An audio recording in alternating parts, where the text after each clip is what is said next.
ఒక గంటలో $1,15,000 పోగొట్టుకోవడం గురించి ఊహించండి. గుండె ఆగిపోయినంత పనవుతుంది, కడుపులో దేవేసినట్లుంటుంది కదా. ఖచ్చితంగా. ట్రేడింగ్ ప్రపంచంలోకి అడుగుపెట్టిన ఒక బిగినర్ ట్రేడర్కు ఎదురైన పచ్చి వాస్తవమిది. అవును. కానీ ఇక్కడ నమ్మలేని నిజమేమిటంటే, భవిష్యత్తులో అలాంటి నష్టం రాకుండా చూసుకోవడానికి కావాల్సింది ఎంతో ధైర్యం, లేదా ఆ నష్టాన్ని తట్టుకునే ఉక్కు నరాలు కాదు. దానికి కావాల్సింది కేవలం ఒక పక్కా మ్యాథమెటికల్ సిస్టమ్. ఎగ్జాక్ట్లీ.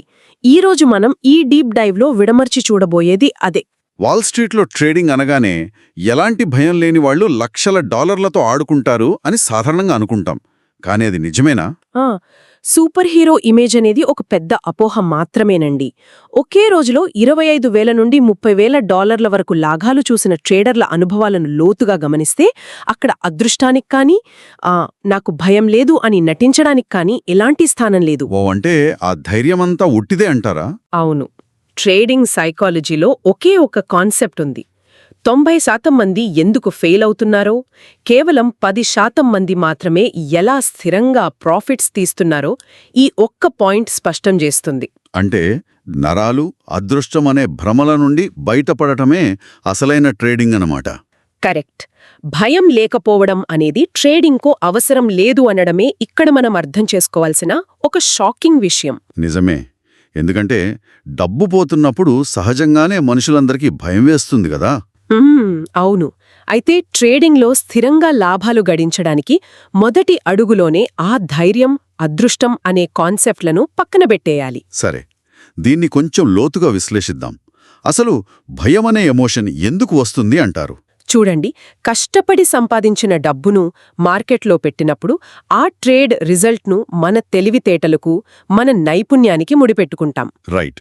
అంటే ఒక ట్రేడ్ ఫెయిల్ అయితే కేవలం డబ్బు పోవడం మాత్రమే కాదు, ఒక ఆలోచన ఫెయిల్ అయింది, అంతర్దృష్టి తప్పైంది అని ఒక ఈగో హర్ట్ అవుతుంది. ఓహో, అంటే ఒక నిర్ణయం తప్పైనప్పుడు మన నాలెడ్జ్ మీద మనకున్న నమ్మకం దెబ్బతింటుంది కాబట్టి ఆ భయం, ఆందోళన మొదలవుతుంది.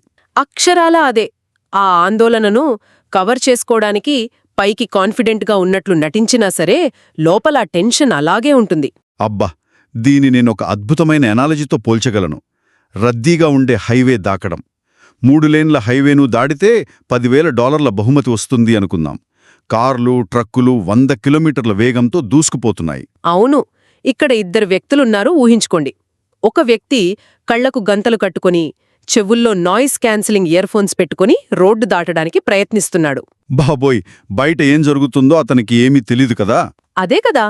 రెండో వ్యక్తి మాత్రం ప్రశాంతంగా రెండు వైపులా చూస్తూ, ట్రాఫిక్ వేగాన్ని అంచనా వేస్తూ ఒక ప్లాన్తో అడుగులు వేస్తున్నాడు. ఇద్దరు చేస్తున్నది రోడ్డు దాటడమే. కాని కళ్ళు మూసుకున్న వ్యక్తికి ప్రతి అడుగు ఒక జూదం. ఎగ్జాక్ట్లీ. మార్కెట్లో కూడా ఎలాంటి డేటా ఆధారిత ప్లాన్ లేకుండా ట్రేడ్ చేసేవాళ్ల పరిస్థితి అక్షరాలా ఇదే. 1-2 సార్లు అదృష్టం బాగుండి లాభాలు రావచ్చేమో కానీ దీర్ఘకాలంలో వాళ్ల అకౌంట్ జీరో అవడం ఖాయం. ఇక్కడే అసలైన ఆసక్తికరమైన విషయం దాగి ఉంది. నాకొక చిన్న సందేహం వస్తోందండి. చెప్పండి. ఎన్నో ఏళ్లుగా చార్ట్స్ చూస్తూ ఉంటే ట్రేడర్లకు కొద్దిగా అయినా ఒక రకమైన గట్ ఇన్స్టింక్ట్ డెవలప్ అవుతుంది కదా. అంటే ఒక స్టాక్ ప్యాటర్న్ చూడగానే ఇది పైకి వెళ్తుంది అని మనసుకు అనిపిస్తోంది. దాన్ని కూడా కళ్లకు గంతలు కట్టుకోవడంతో ఎలా పోలుస్తాం? ఇది చాలా ముఖ్యమైన ప్రశ్నను లేవనెత్తుతుంది. ఈ గట్ ఇన్స్టింక్ట్ లేదా మనసుకు అనిపించడం అనేది ట్రేడింగ్లో ఒక పెద్ద ఉచ్చు. అలా ఎలా అవుతోంది? అనుభవం పనికిరాదా? అంటే మన మెదడు సహజంగా ప్యాటర్న్స్ను వెతికే ఒక యంత్రం. 1-2 సార్లు ఒక ప్యాటర్న్ పనిచేయగానే మన బ్రెయిన్ దానికొక రూల్ క్రియేట్ చేసుకుంటుంది. కానీ ఫైనాన్షియల్ మార్కెట్లు అనంతమైన అవకాశాల సముద్రం లాంటివి. అర్థమవుతోంది. ఒక దేశంలో వచ్చే ఒక చిన్న వార్త మన చార్ట్లోని ఆ ప్యాటర్నుని నిమిషాల్లో నాశనం చేయగలవు. మార్కెట్లోని కదలికలు సామూహిక మానవ మనస్తత్వాన్ని ప్రతిబింబిస్తాయి. అవును, లక్షలాది మంది ట్రేడర్ల భయాలు, అత్యాశలు అక్కడ కలిసుంటాయి కదా. కరెక్ట్. అవన్నీ లెక్కించలేని వేరియబుల్స్. అలాంటప్పుడు కేవలం మనసు కనిపిస్తోంది అని ట్రేడ్ చేయడం అనేది ఖచ్చితంగా కళ్లకు గంతలు కట్టుకోవడమే అవుతుంది. అనంతమైన సముద్రం, లెక్కించలేని వేరియబుల్స్. వావ్!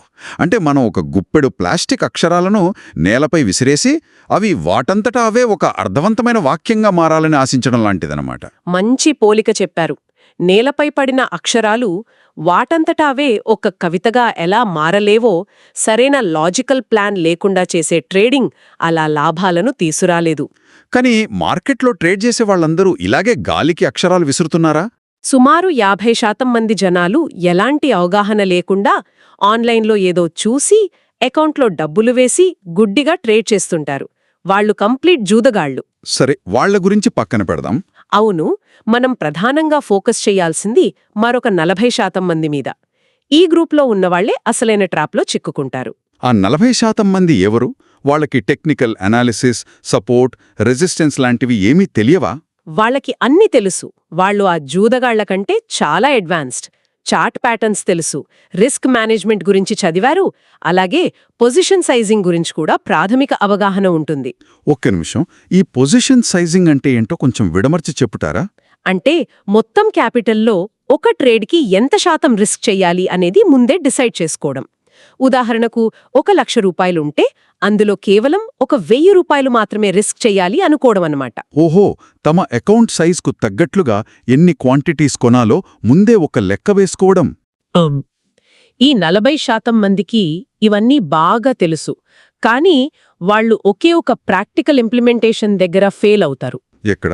వాళ్ళు తమ ట్రేడింగ్ రిజల్ట్స్ను ఖచ్చితంగా ఒక డేటా రూపంలో రికార్డ్ చెయ్యరు. గత మార్కెట్ డేటాతో బ్యాక్ టెస్టింగ్ చెయ్యరు. కఠినమైన క్రమశిక్షణతో ఆ రూల్స్ను ఫాలో అవ్వరు. అంటే థీరీ తెలుసు, కానీ ప్రాక్టికల్గా చేయడం లేదు. 2 రోజులు ఒక స్ట్రాటజీ వాడతారు, నష్టం రాగానే 3వ రోజు వేరే పద్ధతికి మారిపోతారు. ఓ, అంటే ఈ 40% మంది పరిస్థితి ఎలా ఉందంటే, ఒక వ్యక్తికి కారు డ్రైవింగ్ థియరీ మొత్తం తెలుసు, కానీ ప్రాక్టికల్గా ఏ రోజు ఆ కారు టైర్లో గాలి ఉందో లేదో చెక్ చేయడు కదా, అలా అన్నమాట. ఎగ్జాక్ట్లీ. అలాంటోడు ఏకంగా ఒక ఫార్ములా 1 రేస్లో దిగిపోయి గెలవాలనుకుంటే ఎంత ప్రమాదకరమో, ఈ 40% మంది పరిస్థితి అలాగే ఉంటుంది. థీరీ తెలుసు, కానీ ఎగ్జిక్యూషన్ కోసం ఒక స్ట్రక్చర్ లేదు. What a fascinating analogy! Formula 1 race అనేది పర్ఫెక్ట్గా సరిపోతుందిక్కడ.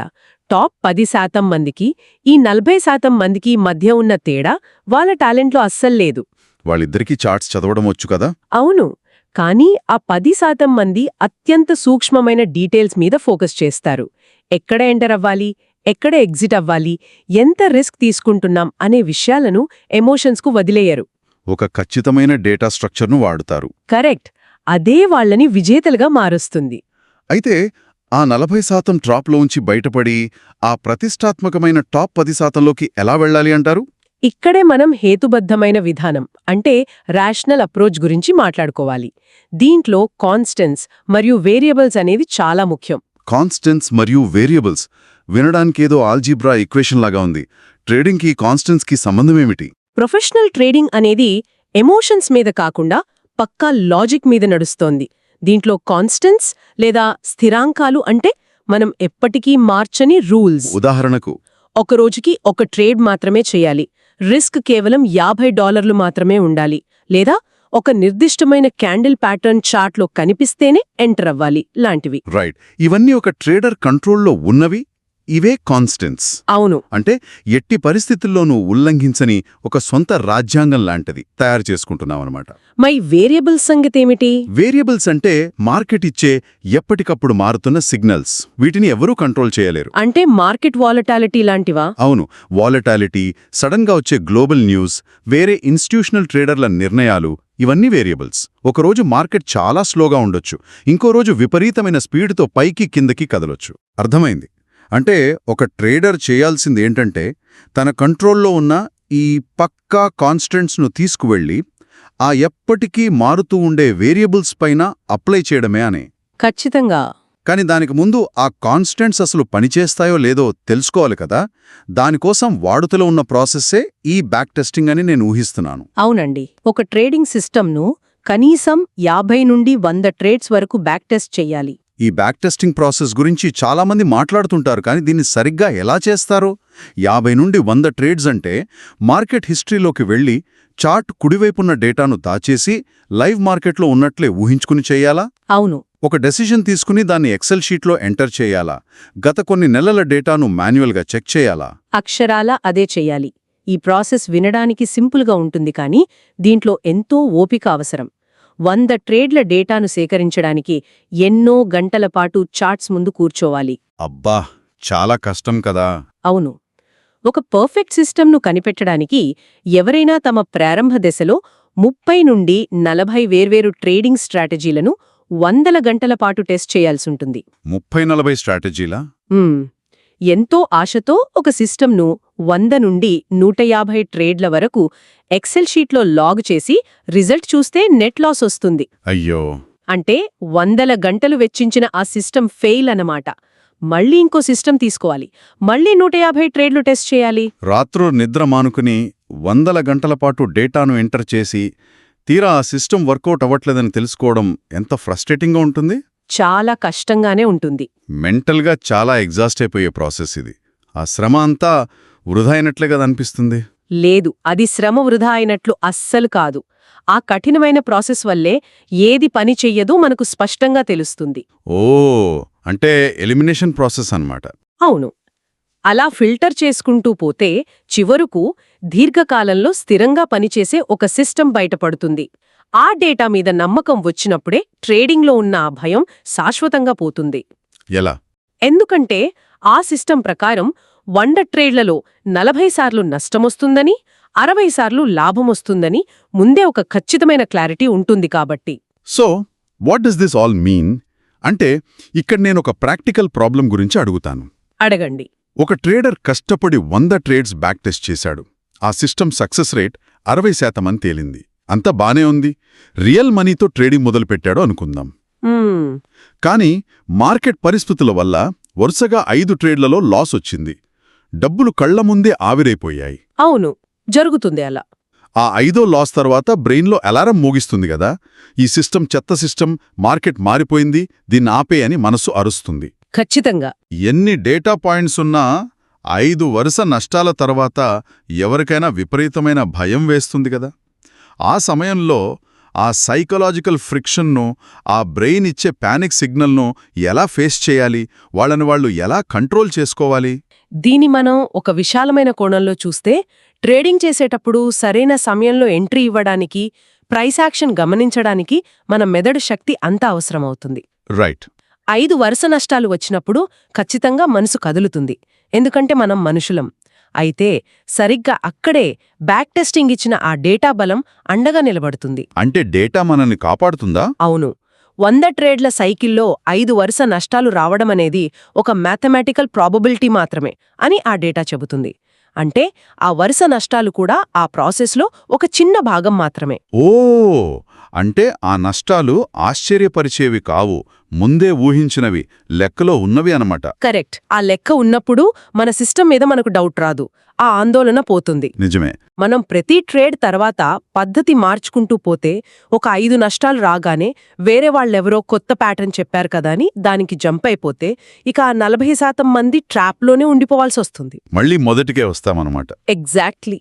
100 ట్రేడ్ల డేటా చేతిలో ఉన్నప్పుడు ఒక ట్రేడ్లో $500 రిస్క్ చేస్తున్నా కూడా ఎలాంటి ఆందోళన లేకుండా 1500 లేదా $2000 ప్రాఫిట్ వచ్చే వరకు ఆ ట్రేడ్ను ప్రశాంతంగా హోల్డ్ చేయగలుగుతారు. వావ్, ఆ డేటా ఆ నమ్మకాన్నిస్తుంది. అవును.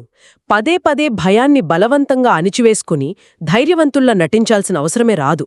ఆ పక్కా సిస్టమ్ ఆటోమేటిక్గా భయాల్ని నిర్వీర్యం చేస్తుంది. వావ్, భయాన్ని అణిచివేయడం కాదు, దాన్ని మ్యాథమెటికల్గా అర్ధరహితంగా మార్చేయడం. అదే మెయిన్ పాయింట్. ఒక డేటా ఆధారిత ప్రక్రియను నిర్మించుకోవడం ద్వారా మన ఆందోళనకు అసలు విలువే లేకుండా చేయడం, ఇది ట్రేడింగ్ ప్రపంచంలోనే ఒక గేమ్ చేంజర్ అని చెప్పాలి. ఖచ్చితంగా. దీన్ని ఇలా ఆలోచిస్తూ ఉంటే నాకొక సరికొత్త ఐడియా వస్తోంది. అసలు ఈ సూత్రాన్ని కేవలం ట్రేడింగ్కే ఎందుకు పరిమితం చేయాలి? అంటే మీ ఉద్దేశం? అత్యంత ఒత్తిడితో కూడిన ఆర్థిక నిర్ణయాల్లోనే బ్యాక్ టెస్టింగ్ మరియు ఈ కాన్స్టాంట్స్, వేరియబుల్స్ అనేవి భయాన్ని పోగొట్టగలిగితే మన జీవితంలో మనం తీసుకున్న పెద్ద పెద్ద నిర్ణయాలకు కూడా ఇలాంటి సిస్టమ్ను అప్లై చేస్తే ఎలా ఉంటుంది? చాలా ఇంట్రెస్టింగ్గా ఉందండి. ఈ కాన్సెప్ట్ను సాధారణ జీవితానికి ఎలా కనెక్ట్ చేస్తారు? ఇప్పుడు జీవితంలో ఒక కఠినమైన నిర్ణయం తీసుకోవాలి అనుకుందాం.